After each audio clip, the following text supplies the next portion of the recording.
دوستو فجر کی نماز ادا کرنے کے 6 سب سے بڑے فائدے کون سے ہیں؟ سب سے پہلا فائدہ، ہمارے نبی پاک صلی اللہ علیہ وآلہ وسلم نے ارشاد فرمایا کہ جس شخص نے فجر کی نماز ادا کی وہ اللہ تعالیٰ کی ذمہ داری میں آ گیا۔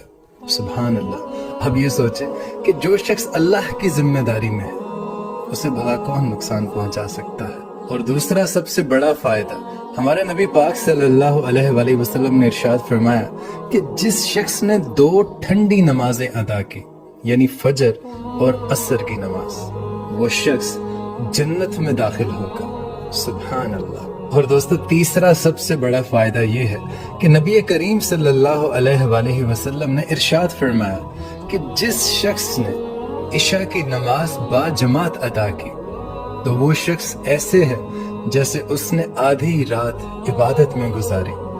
سبحان اللہ۔